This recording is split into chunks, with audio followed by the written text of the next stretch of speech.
Okay, now we're going to cover the super golden ratio. And the super golden ratio is represented by this symbol over here. That's footnote 32. And this symbol over here is pronounced psi. Some people say it with the P. I find that to be a little odd, but they do say it with the P. It's sort of like the P, but I just say psi, all right? It's a constant, and the constant satisfies this cubic equation. Now you should realize the cubic equation over here, that this cubic equation is going to have 3 roots. Oops, sorry about that, 3 roots.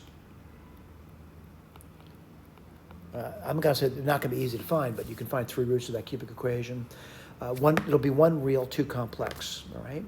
And the one we're looking for is the real root, and the real root is this nasty looking number over here, approximately this thing over here, all right? So what did come over here? There's actually a formula that allows us to solve some quadratic equations.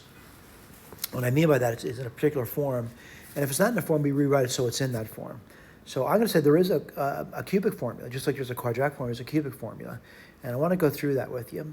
It's no longer taught or no longer derived in algebra. But the formula is if you've got an equation of this form here, you write down the A and the B, and you just plug the number in, and it gives you a root. So this will give you the root of the equation. Now, if it's simple, you can find the other 2 roots by using that root.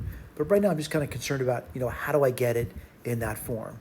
So let me remind you that we have an equation. This is the equation we have. And I'm going to try to solve that equation.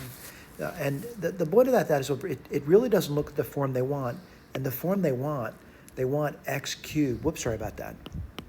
They want x cubed plus ax plus b. That's what they want. They want it that form. Now, I'm looking at this, and I want to get in that form. And there's a trick to it, and I'll tell you what the trick is. The trick is to make a substitution. So we're going to substitute this into this equation over here. And we'll get this proper form over here, all right? Now, when we get a solution to x, we have to add a third to it to get the psi, all right? Let's go just one step at a time. First thing I would do is, subtract, psi squared and subtract 1 from both sides, and then make the substitution as they asked me to. Now, granted, you might look at this and say it's too difficult to do. It's really not. Cubing this thing out, you can do that, and squaring it out, you can do that too, all right?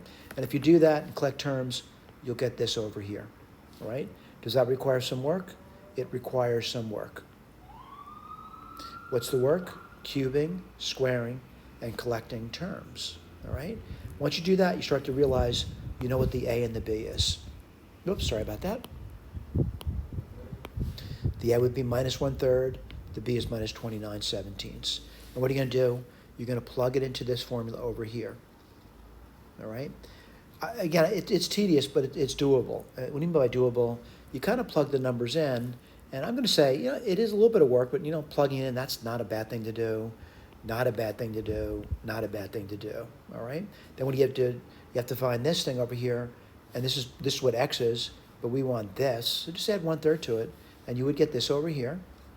I'm just adding 1/3 to this number over here. And I did some manipulations. Let me get my eraser out now.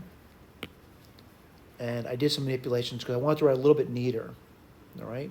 So I'm going to say the end of this thing is, me writing down what I consider the neatest form of the number.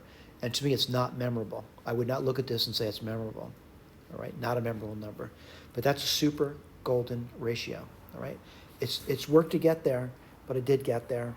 There's 2 other roots are complex, all right? What I want to do is look at the graph. And the graph I'm looking at over here, I'll write this down for you, is y equals x cubed minus x squared minus 1. And I'm looking at the 1 positive root. And what is that 1 positive root?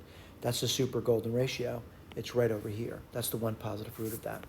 All right? So the bottom line to this, there's also going to be a continued fraction form of that, which to me is also not memorable and also incredibly difficult to derive, in my opinion. But there's a continued fraction over here. All right? So it's interesting to look at that stuff. Again, if you had a rigorous course in high school, I'm not going to say you'd want to do this by hand, but I guess it could be done. To me, it'd be a tremendous amount of work. Certainly, computers can do it quite quickly. All right? So far, we covered 2 concepts, the golden ratio and the super golden ratio.